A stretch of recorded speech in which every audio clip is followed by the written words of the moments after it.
Voilà, donc c'est le message d'aujourd'hui, les 4 marches montantes de la vie chrétienne. Et on va aller dans notre Bible, dans 1 Chronique, chapitre 29.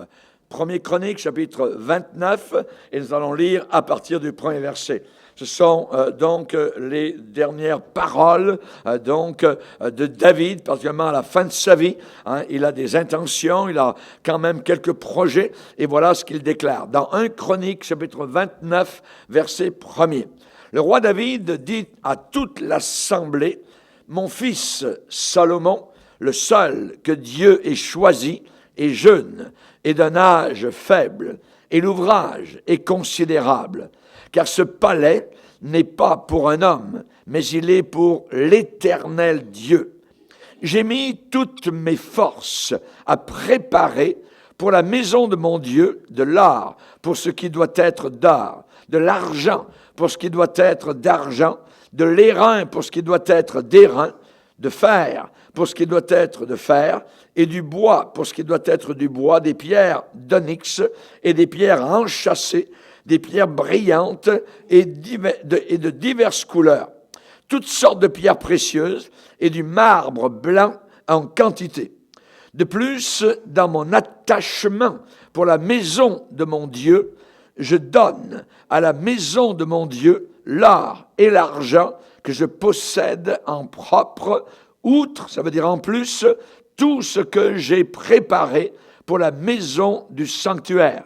3000 talents d'or d'Ophir et 7000 talents d'argent épuré pour en revêtir les parois des bâtiments. L'or pour ce qui doit être d'or, l'argent pour ce qui doit être d'argent, et pour tous les travaux qu'exécuteront les ouvriers. Et la question que David pose maintenant, qui veut encore présenter volontairement aujourd'hui ses offrandes à l'Éternel?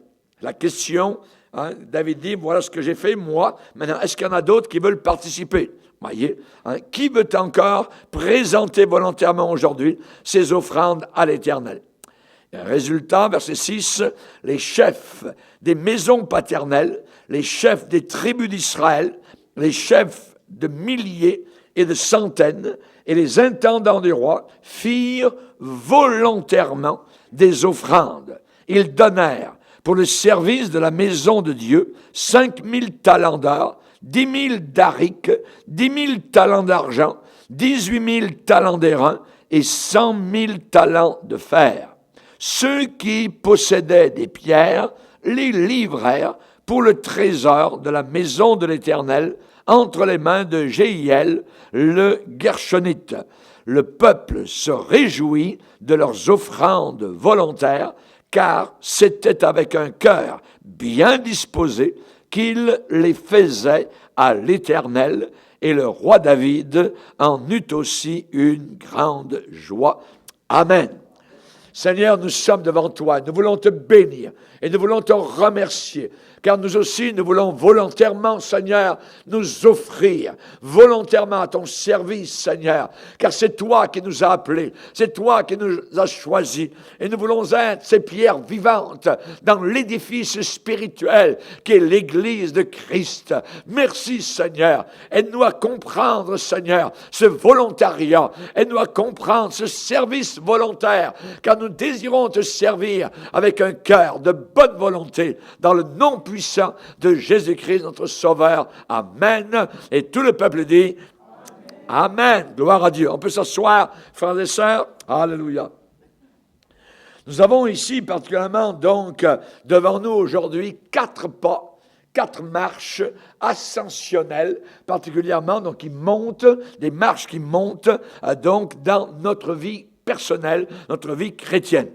Le contexte de ce texte qu'on vient de lire, c'est Dieu qui parle à David. Et particulièrement, on sait que David est un homme selon le cœur de Dieu. Ça veut dire qu'il s'emboîte acte dans les volontés du Seigneur. Il correspond à ce que Dieu aime. C'est un cœur qui, premièrement, est pécheur, c'est vrai, mais un cœur qui sait se repentir lorsqu'il a commis donc de mauvaises choses. C'est un homme qui aime le Seigneur. C'est un homme, David, qui a écrit multiples psaumes dans la parole de Dieu, qui glorifie le Seigneur. Sa vie, la vie de David, a été loin d'être parfaite, mais il était un homme selon le cœur de Dieu. Ça veut dire qu'il aimait Dieu avec toute la ferveur de son âme. Il avait une seule, je dirais, une grande ambition, un projet, c'est qu'il voulait construire un temple merveilleux au Seigneur à Jérusalem. C'est lui qui a eu l'idée. C'est lui qui avait ça dans sa tête. Il voulait construire, toute sa vie, il a voulu construire un grand temple, donc pour le Seigneur. Et il a gardé son rêve bien en vie au travers des années. Maintenant, il arrive à son vieil âge. Ce temple n'est pas construit, voyez, il lui reste simplement assez peu de jours ici-bas sur cette terre, et Dieu lui parle, Dieu se révèle à lui et va lui dire, David, c'est très bien que tu aies un rêve dans ton cœur de me construire une maison. C'est très bien, tu veux me construire un temple, mais voilà, c'est que durant ta vie, tu as été un combattant.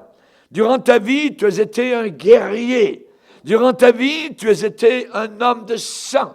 Et il y a eu évidemment donc beaucoup de sang qui a coulé dans ta propre vie. Mais je vais te dire, ce rêve de construire un temple, c'est bien, mais ce n'est pas toi qui vas le construire. Ce n'est pas toi qui vas le réaliser. Alors, David va faire des préparations.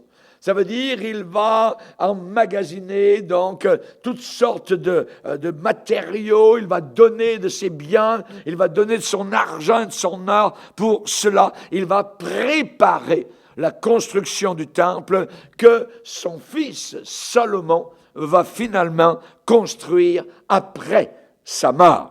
Donc, David, un jour, avant de mourir, va convoquer tout le peuple dans une sorte de rassemblement solennel, de conclave solennel, et il va dire au peuple, voilà, je vais vous dire ce qu'il y a sur mon cœur. Toute ma vie, j'ai voulu construire un temple à l'Éternel. Mais voilà, ça ne sera pas mon privilège.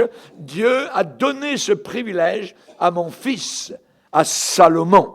Et avant que je meure, je vais faire une offrande pour la construction de ce futur temple, pour que le travail continue après ma mort. Et David a donné en abondance de ses propres biens pour le fonds de construction, donc, de cet immense temple à Jérusalem.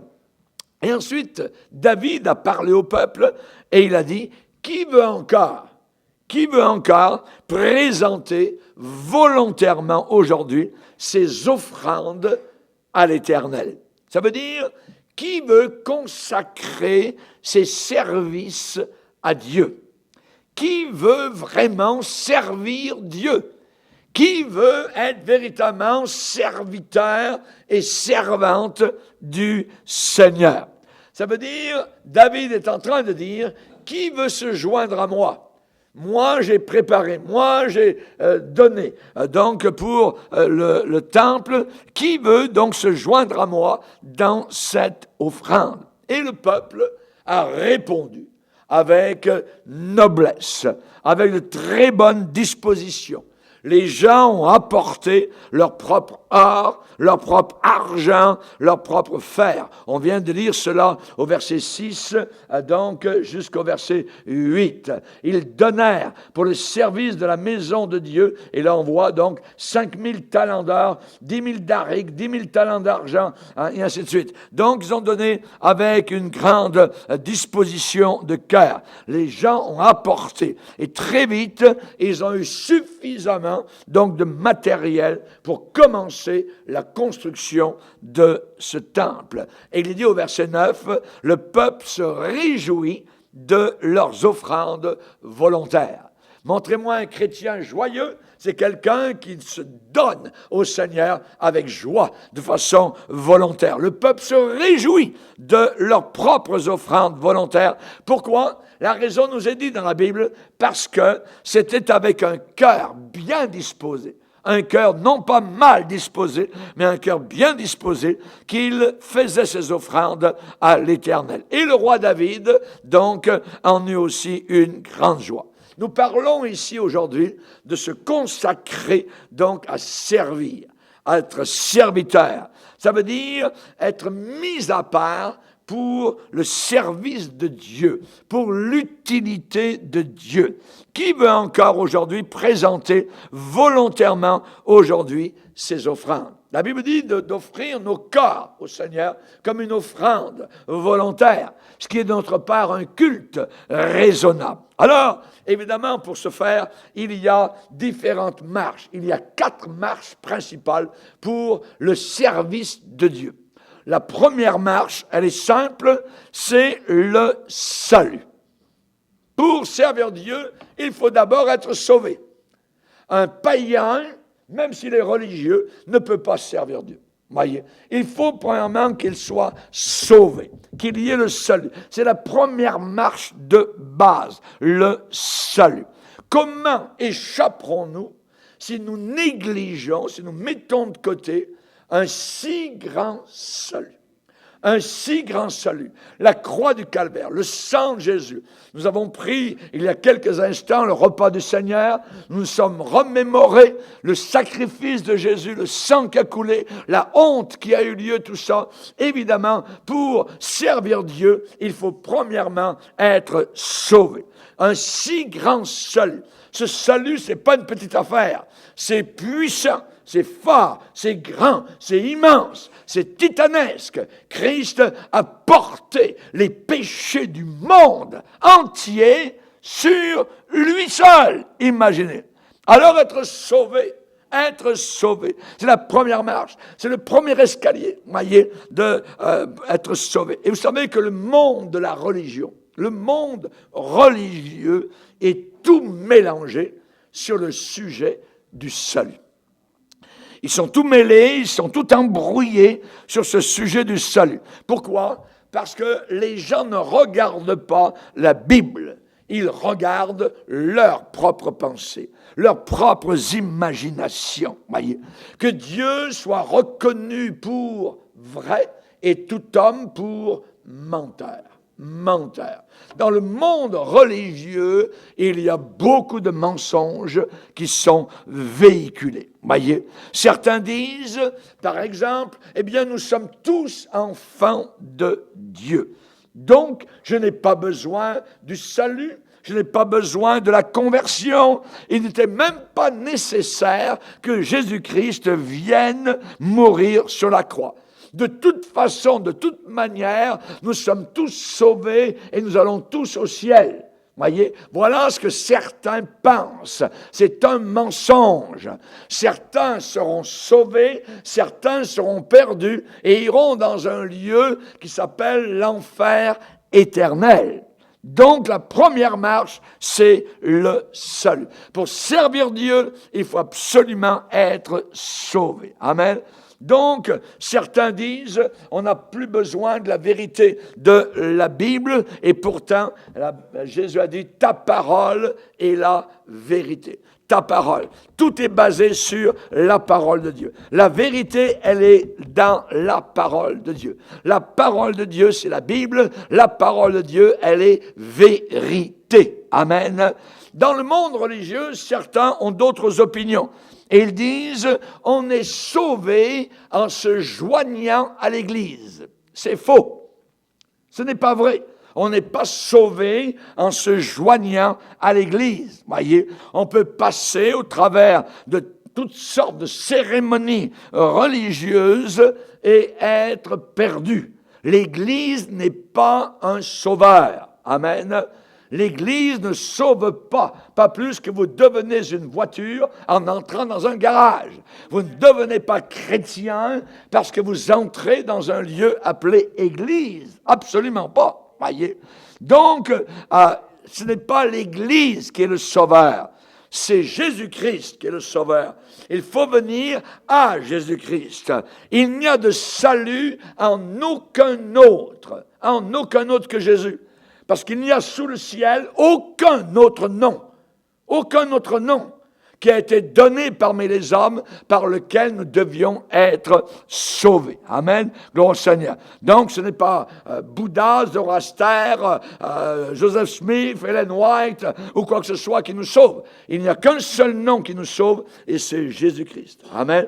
L'Église ne sauve pas. Voyez. On ne dit pas aux gens, venez à l'Église, voyez, et vous serez sauvés. Nous disons aux gens, venez à l'Église pour entendre parler de Jésus qui sera votre sauveur. Vous comprenez ce que je suis en train de déclarer? Amen?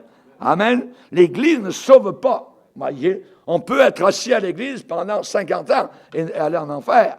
Il faut venir à Jésus-Christ, premièrement, pour être sauvé et lui demander pardon. D'autres ont d'autres idées sur le salut. Voyez, on parle de la première marche, voyez. Pour servir Dieu, il faut absolument être sauvé, voyez. Et certains disent, eh bien, on est sauvé si on fait des bonnes œuvres. Si on fait des bonnes œuvres, si on est bon, si on est gentil, là, on va être sauvé. Eh bien, c'est faux, voyez. Certaines personnes pensent que le salut, c'est une sorte d'échelle avec des barreaux. Et là, une bonne œuvre, une bonne œuvre, une bonne œuvre, une bonne œuvre. Finalement, on va arriver au ciel en faisant des bonnes œuvres. Voyez, ils espèrent monter donc l'échelle jusqu'au ciel. Mais j'aimerais vous dire que toute bonne œuvre, tout don, toute bonne action, donc n'ajoute pas un échelon. Il y a beaucoup de bonnes personnes qui vont se retrouver en enfer. On n'est pas sauvé par notre bonté. On est sauvé par le sang de Jésus. C'est Jésus-Christ. Voyez, nous ne sommes pas notre sauveur. L'Église n'est pas le sauveur. C'est Jésus-Christ qui est le seul sauveur. Beaucoup de gens regardent uniquement à eux-mêmes et ne regardent pas à Jésus. C'est à Jésus qu'il faut regarder. Alors, qu'est-ce que le salut inclut?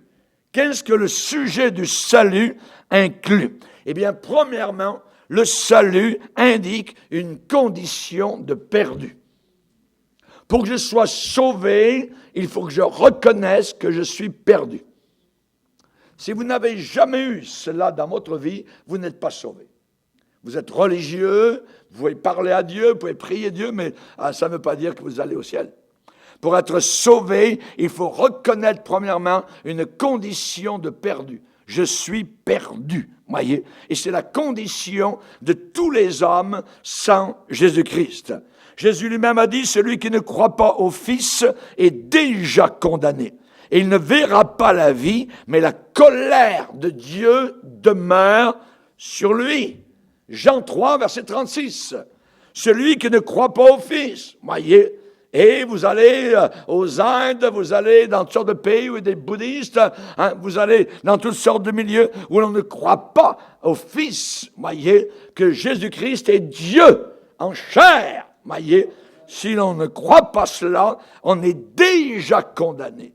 On est déjà condamné et ces personnes ne verront pas la vie, mais la Bible dit la colère de Dieu demeure sur eux. Une épée de Damoclès est sur toutes ces foules de gens qui ont des lieux religieux, qui apportent des offrandes, qui prient, qui sur leurs genoux, en sang ou quoi que ce soit. Eh bien, ce sont des gens perdus. Des gens perdus, voyez. Donc, il faut bien regarder, évidemment, le livre de Dieu. Amen. Les personnes qui, évidemment, se pensent un peu bonnes, tout ça, moi, je vais aller au ciel, je suis gentil, je suis bon, ça, ce sont des personnes qui se regardent eux-mêmes dans le miroir. Et ces personnes se disent, eh bien, tu es un bon petit gars, tu es une bonne petite fille, tout ça. Hein, il y a beaucoup de gens qui sont bien pires que toi. Alors, toi, tu es bon, voyez. Et ce n'est pas évidemment donc le cas, Voyez? Pourquoi? Parce que nous sommes tous des transgresseurs. Nous avons tous brisé les lois de Dieu. Nous sommes tous des pécheurs. La Bible dit tous ont péché. Et je suis inclus dans ce TOUS. Tous ont péché. Moi, j'ai péché. Tu as péché. Nous avons péché. Ils ont péché. Nous sommes tous des pécheurs. Voyez? Celui qui a le Fils a la vie. Celui qui n'a pas le Fils de Dieu n'a pas la vie. Il n'a pas la vie. As-tu le Fils de Dieu? Amen. Alléluia. Gloire au Seigneur. Donc, évidemment, autrefois, eh bien, la Bible dit, nous étions sans Christ. Ça veut dire que j'étais perdu. J'étais sans le Sauveur. Si je n'avais pas le Sauveur avec moi, donc j'étais perdu. Voyez? Auparavant, nous étions sans Christ, privés du droit de citer au ciel. Nous étions étrangers aux alliances de la promesse. Plus que cela, nous étions sans aucune espérance. Nous n'avions pas d'espérance, voyez. Et nous étions, la Bible dit, selon Éphésiens 2,12, sans Dieu dans le monde. Il y a des gens qui prient Dieu et ils sont sans Dieu. On peut prier Dieu et ne pas l'avoir avec nous. Voyez, sans Dieu dans le monde. Pour être sauvé, voyez, eh bien, il faut absolument reconnaître qu'on est perdu. Avant d'être sauvé. Voyez, sans Jésus-Christ, on est éternellement perdu en enfer, dans les affres, dans les flammes éternelles. Et on doit être conscient de cet état de perdition avant d'être sauvé. Alors, il y a un mot dans la Bible, c'est le mot conviction. Conviction. Jésus a dit, le Saint-Esprit convaincra. Il va percer la carapace de propre justice personnelle. La conviction du Saint-Esprit. Jésus a dit, le Saint-Esprit va venir et il convaincra, il va persuader que tu es un pécheur. Il m'a persuadé que j'étais perdu et pécheur à l'âge de 21 ans. Je bénis le Seigneur. Pour le jour où j'ai pleuré, j'ai vu ce que j'étais vraiment. Auparavant, on ne le voit pas, parce que le Saint-Esprit ne vient pas apporter cette conviction. Mais quand le Saint-Esprit vient, il nous convainc de péché. On n'est plus le bon petit gars, on n'est plus la bonne petite fille, voyez. Non, on se voit sale, on se voit perdu, on se voit mauvais, méchant, impur, sale, corrompu. C'est ce que nous sommes sans Jésus-Christ. On est perdu, voyez, sans Christ, sans espérance, sans Dieu dans le monde. Et c'est le Saint-Esprit qui vient faire sortir la boue de notre vie et nous montrer, voilà ce que tu es. Voilà ce que tu es. Voyez, le Saint-Esprit convaincra le monde de péché. De péché. Si nous n'avons pas cette conviction de péché, eh bien on est perdu. Voyez, le pécheur doit réaliser qu'il est perdu. Qu'il est perdu. On sait qu'un jour, l'apôtre Paul a parlé devant un roi, le roi Festus Agrippa, et le roi Festus Agrippa lui a dit, « Hé Paul, tu vas bientôt me persuader de devenir chrétien. » Ça veut dire que, au travers des paroles de Paul, le Saint-Esprit utilisait Paul pour persuader cet homme de haut rang qu'il était perdu et qu'il avait besoin de ce Jésus que Paul enseignait. Tu vas bientôt, Paul, me persuader de devenir chrétien.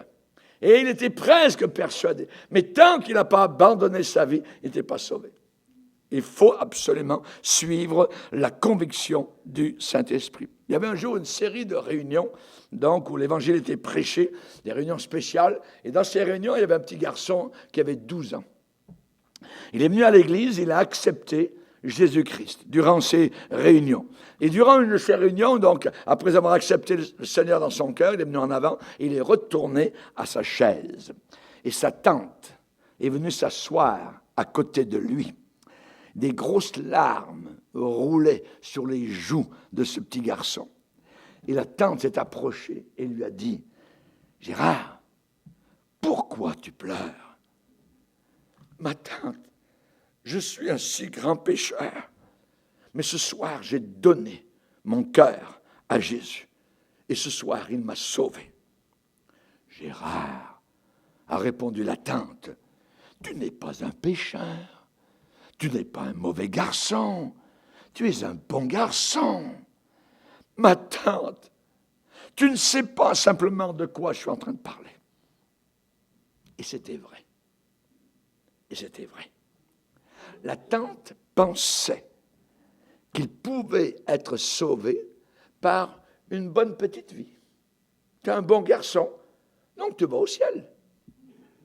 Mais quand le Saint-Esprit a convaincu le jeune homme, voyez, lui, il a compris qu'il était perdu. Et il a été sauvé. Et la tante ne comprenait pas cela. Le Saint-Esprit avait montré au garçon son péché et il savait qu'il était perdu. Le salut, c'est premièrement reconnaître notre condition de perdition. Le salut, deuxièmement, on est toujours à la première marche. Vous ne pouvez pas servir Dieu tant que vous n'êtes pas sauvé. Le salut, c'est se détourner du péché. C'est abandonner le péché. Si vous étiez dans une vie de concubinage, vous ne pouvez plus vivre dans le concubinage après avoir été sauvé. Il faut régler la situation. Absolument. Vous ne pouvez pas continuer à vivre dans le péché. Si vous étiez en train de voler auparavant, alors vous arrêtez ça. Voyez, ça démontre évidemment que vous êtes sauvé. Personne n'est sauvé tant qu'il s'accroche à son péché. Mais quand la conviction arrive, la personne voit soudain les mauvaises choses de sa vie et il doit dire « j'en ai fini avec ça. Ça m'emmène en enfer. J'abandonne ces choses mauvaises. Je tourne le dos à tout cela. » L'apôtre Paul va dire aux Thessaloniciens « vous vous êtes convertis à Dieu. » C'est bien. Vous êtes convertis à Dieu comment ? En abandonnant les idoles. On est obligé, quand on est sauvé, d'abandonner quelque chose. C'est normal. On abandonne le péché. On abandonne les mauvaises choses. Voyez, c'est normal. En abandonnant les idoles, ce qui passait auparavant, évidemment, avant le Seigneur. Et on abandonne les idoles pour servir le Dieu vivant et vrai. Dans Proverbe 28, il est dit que la personne particulièrement, donc, qui veut servir le Seigneur, doit faire deux choses. Avouer ses péchés et les délaisser. Deuxièmement, on peut reconnaître, et auparavant, quand nous étions catholiques, on allait au confessionnal, voyez, et le curé ouvrait le guichet, tout ça, et on déballait toutes sortes d'affaires, voyez, et ensuite le guichet se fermait, absolutati, voyez, et puis il va prier Marie, il va dire quatre chapelets, et ainsi de suite, et on pensait qu'on était sauvés, que tout était correct, voyez. Complètement faux, voyez. Pourquoi? Parce qu'on recommençait. On recommençait comme auparavant, voyez. La Bible parle d'avouer, de confesser, oui, mais de délaisser. Et nous n'avions pas ce pouvoir auparavant de délaisser nos péchés. Voyez. Maintenant, il faut délaisser. La Bible dit, celui qui cache ses transgressions ne prospère pas. Il n'y a rien qui marche. Il n'y a rien qui ne prospère pas. Il reste collé au sol. Voyez. Celui qui cache ses transgressions ne prospère pas. Mais celui qui les avoue et qui les délaisse obtient miséricorde. Merci Seigneur. J'ai obtenu miséricorde. Amen. J'ai obtenu miséricorde. Pourquoi? Parce que j'ai avoué et j'ai délaissé. Il faut avouer et il faut délaisser nos péchés. Amen. Ensuite, le salut, eh bien, c'est de faire totalement confiance uniquement en Jésus. Pas dans les hommes, pas dans aucun homme religieux, aucun pasteur, quoi que ce soit. Vous avez confiance uniquement, placez votre confiance dans le Seigneur. Amen. Bon Seigneur. Au lieu de vous tourner vers les hommes, vers le péché, vous vous tournez vers un sauveur. Amen. Dans l'islam, dans l'hindouisme, dans le bouddhisme, dans le catholicisme, dans l'écuménisme, on se tourne vers les hommes. Voyez. Dans la vérité, on se tourne vers le Sauveur, vers Jésus-Christ. Amen. Gloire au Seigneur. Dieu va dire, tournez-vous vers moi. Tournez-vous vers moi et vous serez sauvés parce que je suis Dieu et il n'y en a pas d'autre. Jésus a dit, venez à moi, vous tous qui êtes fatigués et chargés et je vous donnerai du repos. Au lieu de s'accrocher au péché, on s'accroche à Jésus-Christ. Amen. La bien-aimée va dire, j'ai trouvé celui que mon cœur aime, je l'ai saisi et je ne l'ai pas lâché. Je ne l'ai pas lâché. Ne lâche jamais le Seigneur. Amen. Ne lâche jamais Jésus-Christ. C'est un revirement total et complet. Se détourner du péché pour se tourner vers le Sauveur. Un homme aime une femme. Un homme aime une femme et il croit que cette femme est une gentille femme, qu'elle lui fera une bonne épouse. Mais cette femme ne devient pas sa femme jusqu'au moment où cet homme va se tenir devant l'officier attitré par le gouvernement et cet homme va l'accepter, va la recevoir comme étant son épouse légitime. Vous pouvez croire toutes sortes de choses merveilleuses sur Jésus, mais vous ne serez jamais sauvés tant que vous ne le recevez pas. Tant que vous ne le recevez pas comme étant votre sauveur personnel. À tous ceux qui l'ont reçu. À ceux qui l'ont reçu. As-tu reçu Jésus? Amen. Ne demande pas si ton père ou ta mère ou ta grand-mère a reçu Jésus. Est-ce que toi, tu l'as reçu dans ton cœur? Amen.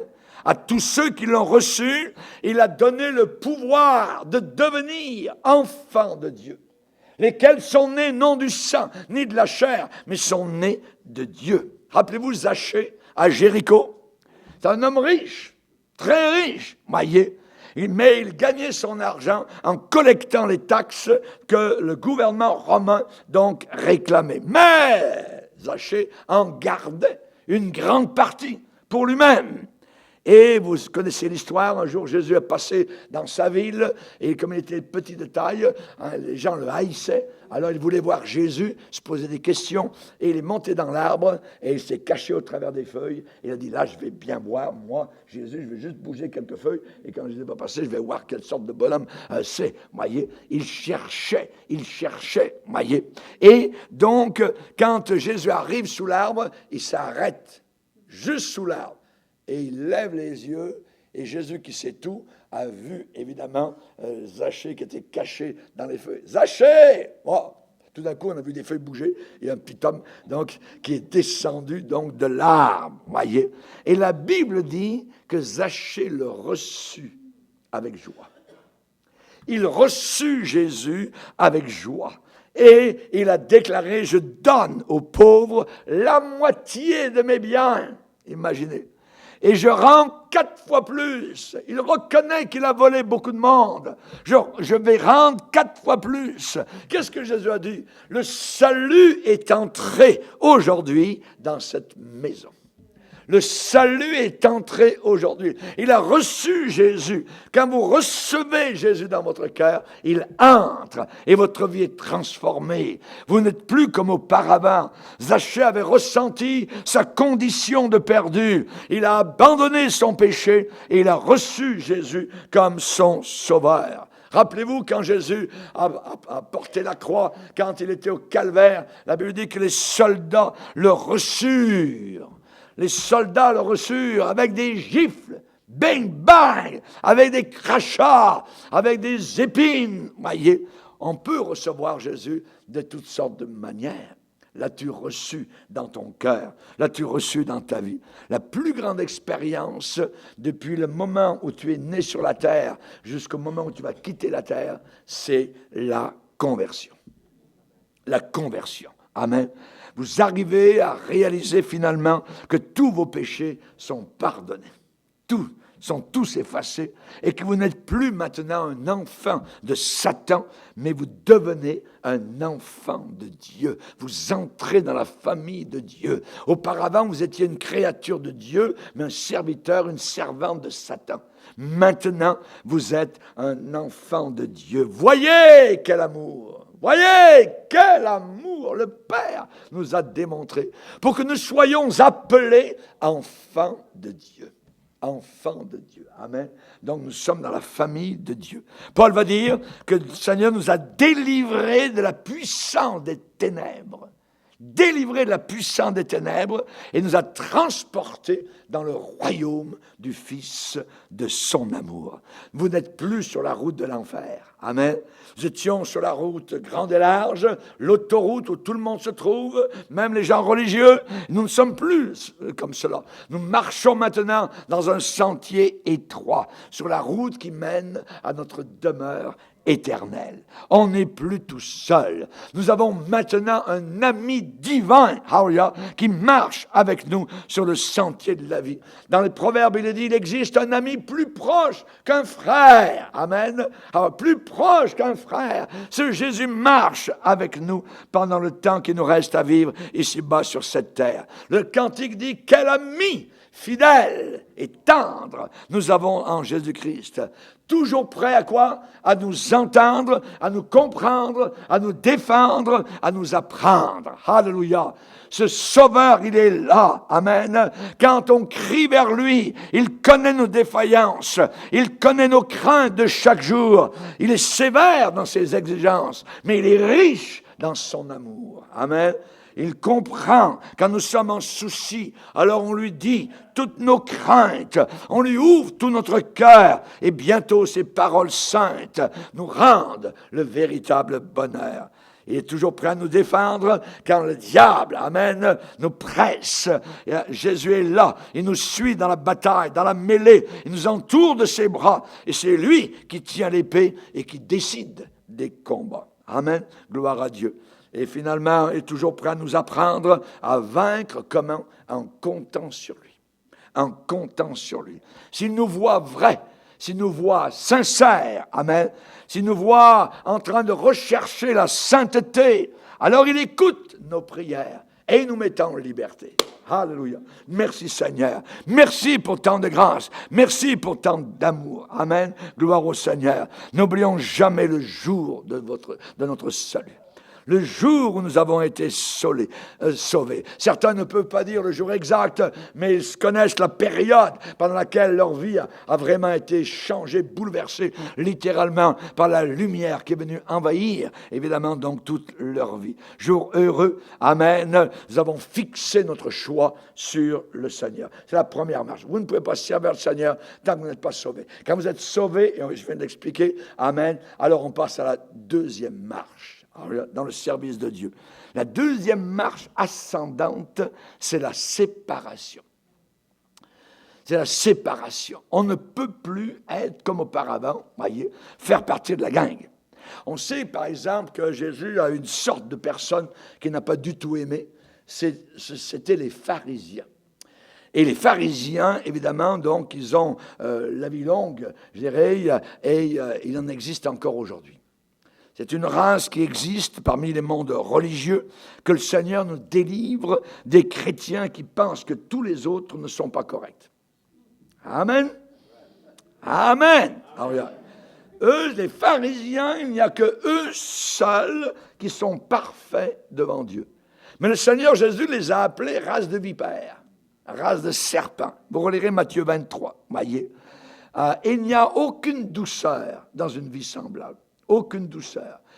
Les pharisiens sont représentés dans la Bible par le fils aîné, le frère du fils prodigue.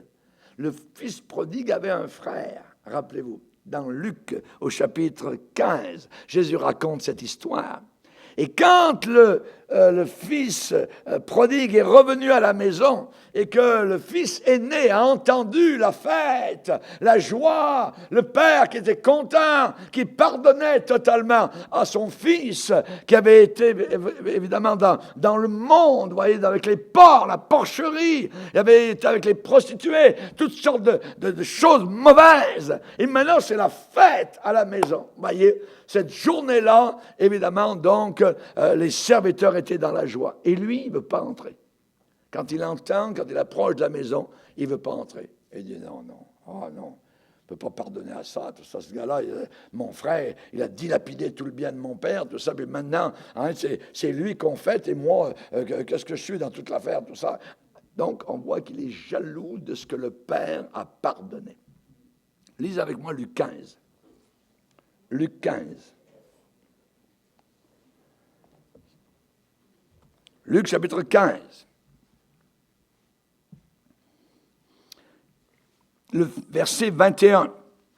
Le fils prodigue dit au père, il revient à la maison. Luc 15, verset 21, le fils lui dit, mon père, j'ai péché contre le ciel et contre toi.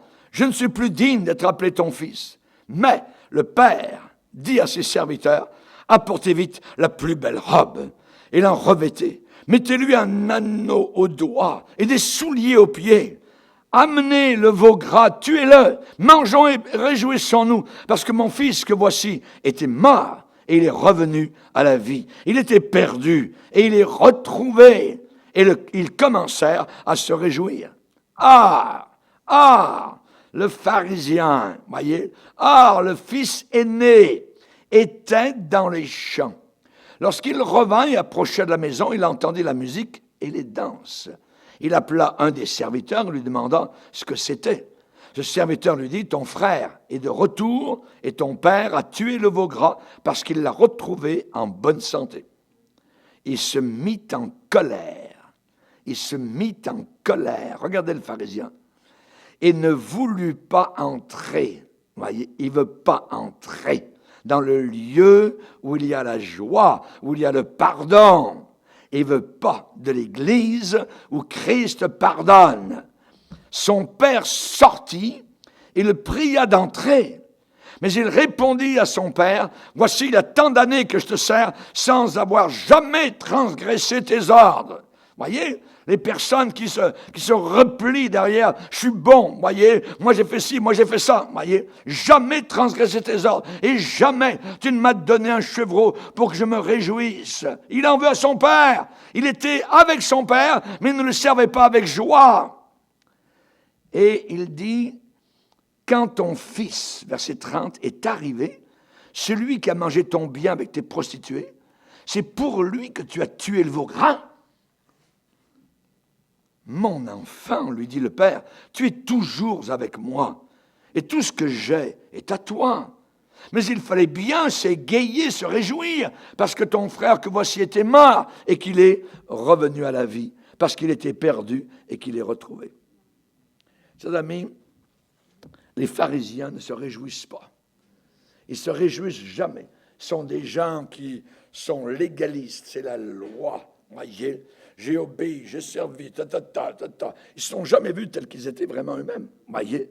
Puis quand l'autre revient, et puis qu'il est pardonné, qu'il se réjouit, que c'est merveilleux, voyez, il est jaloux. Il ne veut pas entrer dans ce circuit de joie, ce circuit de pardon. Voyez, ça, c'est le pharisien. Il n'y a aucune douceur dans une vie semblable. Vous savez, malgré les pharisiens, cependant, les chrétiens, voyez, je ne vais pas aussi à l'autre extrémité, voyez, en disant, mais maintenant, vous allez chez les prostituées, tout ça, vous reviendrez au Père, tout ça, puis il vous pardonnera. Mais attention, vous voulez servir Dieu. La deuxième marche, c'est la séparation. C'est la séparation, voyez. Après la joie d'avoir été réceptionné, accueilli à la maison, maintenant, on est séparés. Le chrétien, il y a certains lieux, il y a certains endroits où le chrétien ne peut pas aller. Ça, c'est vrai. Voyez, il y a des choses qu'un chrétien ne peut pas faire. Participer à des beuveries, participer à des boîtes de nuit, voyez. Est-ce que Jésus peut vous suivre dans ces milieux-là, dans ces endroits-là? Une partie de drogue, ainsi de suite. Voyez, non, impossible. Le monde vous regarde. Le monde vous regarde. Et le monde a besoin de voir une différence en vous. Et ils savent, les païens savent si c'est authentique lorsqu'ils voient la différence par rapport à eux. Ils savent que c'est du réel.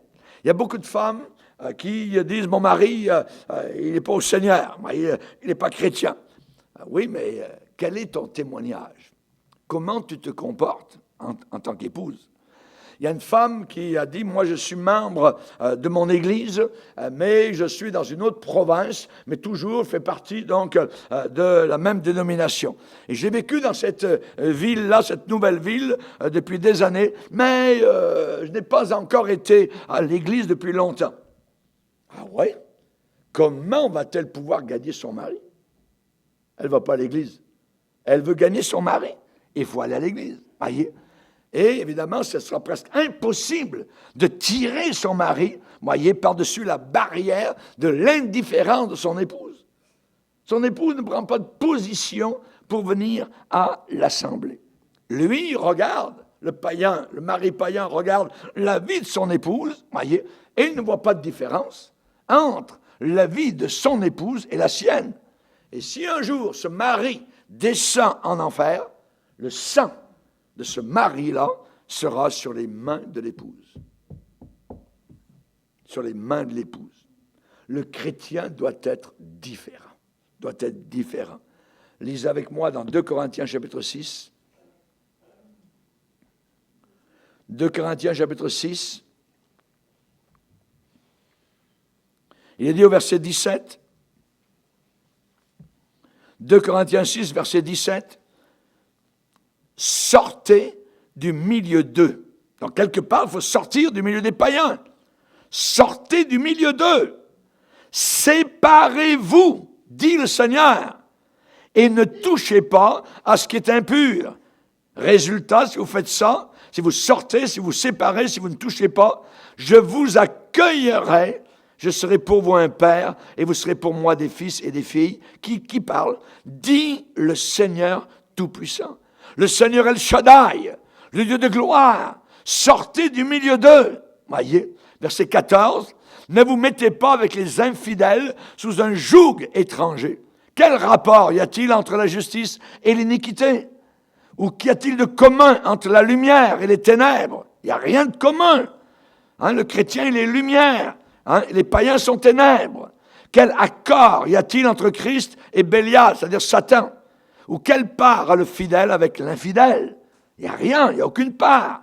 Quel rapport y a-t-il entre le temple de Dieu et les idoles? Parce que nous sommes le temple du Dieu vivant. Comme Dieu l'a dit, j'habiterai et je marcherai au milieu d'eux. Je serai leur Dieu et ils seront mon peuple. C'est pourquoi sortez. Sortez du milieu d'eux. Quelque part, il faut sortir. Autrefois, nous étions ténèbres. Maintenant, nous sommes lumière dans le Seigneur. Amen. Gloire au Seigneur. Si je ne connais pas la vie personnelle de la reine d'Angleterre, voyez, mais si vous allez un jour à Londres, regardez la reine Élisabeth, voyez, est-ce que vous la voyez dans les bars? Est-ce que vous la voyez en train d'être saoule? Est-ce que vous la voyez en train de fumer? Voyez, elle a une position à maintenir. C'est la reine. Et elle la maintient avec rigueur. Amen. On ne voit jamais la reine raconter des histoires vulgaires. Jamais. Et le chrétien, il a une position à maintenir. Il a une position à maintenir. Un enfant de Dieu doit vivre à la hauteur de cette position-là. Paul va dire aux Éphésiens, je vous exhorte à marcher d'une manière, d'une façon digne de l'appel qui vous a été adressé. Digne de l'appel, à la hauteur, cet appel-là. Voyez, il y avait une société de camions, de camionnage, voyez, et c'est bien parce qu'on a notre frère qui est camionneur ce matin, voyez, ça va aller direct. Il y avait une société de camionnage, voyez, et il y avait un slogan sur la porte. Quand les camions sortaient des hangars, voyez, le slogan était sur la porte avant que les camionneurs sortent. Tous les conducteurs, tous les camionneurs, donc voyez le panneau en partant avec leurs camions. C'était marqué, au-delà de cette porte, vous représentez la compagnie. Au-delà de cette porte, vous représentez la compagnie. Et au-delà des portes de l'Assemblée chrétienne, au-delà des portes de l'Église, vous êtes, vous les chrétiens, l'Église. Amen. Vous êtes les représentants de Jésus-Christ, les ambassadeurs du Seigneur. Alléluia. Et la façon avec laquelle vous vous comportez, vous agissez, vous réagissez lorsque vous êtes à l'extérieur, vous représentez l'Église. C'est l'Église, voyez. Et c'est très important. La Bible dit marcher d'une manière digne du Seigneur et lui être entièrement agréable. Alléluia. Au-delà de cette porte, vous représentez l'Église. Amen. Alléluia. Gloire au Seigneur. Donc, vous avez appris, dit Paul, comment vous devez vous conduire pour plaire au Seigneur. Et la parole de Dieu parle aux vieillards, particulièrement. Elle parle aux jeunes gens. Elle parle aux femmes âgées. Elle dit, par exemple, que les vieillards doivent être sobres, honnêtes, modérés, saints dans la foi, dans l'amour, dans la patience. Les femmes âgées, vous voyez, qui ont un certain âge, doivent aussi avoir l'extérieur qui convient à la sainteté. Il ne faut pas qu'elles soient médisantes, hein, ni adonnées aux excès du vin. Vous voyez, pas de nez rouge, tout ça. Hein, qu'elles doivent donner de bonnes instructions. De bonnes instructions. Elles doivent bien parler dans le but d'apprendre. D'apprendre quoi? C'est des femmes âgées, vous voyez. Elles doivent apprendre aux jeunes femmes à aimer leur mari. Vous voyez? Pas à dire, divorce. Non, non, non. Elles doivent donner des bons conseils, apprendre aux jeunes femmes à aimer leur mari et leurs enfants et à être retenues, chastes, occupées aux soins de la maison, bonnes, soumises à leur mari, afin que la parole de Dieu ne soit pas blasphémée. Les jeunes, eh bien la Bible parle aussi aux jeunes, comment se comporter. Exhorte de même les jeunes gens à être modérés, modérés, voyez, retenus, te montrant toi-même à tous égards un modèle de bonnes œuvres, voyez. Ensuite, on voit, elle parle à ceux qui sont les employés, exhorte les employés, les serviteurs à être soumis à leur patron, à leur plaire en toutes choses, à ne pas être contredisants, à ne pas être contredisants, à ne rien voler de la compagnie, et à montrer toujours une parfaite fidélité. Pourquoi ça? Afin de faire honorer en tout l'enseignement de Dieu, notre Sauveur. Si on veut faire honorer, il faut que nos actions puissent le démontrer. Amen. Il faut faire honorer. Au-delà de cette porte, vous représentez la compagnie. Vous représentez la compagnie du Seigneur. Amen. Alléluia. Gloire au Seigneur. Ce n'est pas suffisant de venir à l'église le dimanche et de donner de l'argent. Voyez, Jésus doit absolument régner sur nous chaque jour de notre vie. Le christianisme doit garder notre pied dans le droit chemin.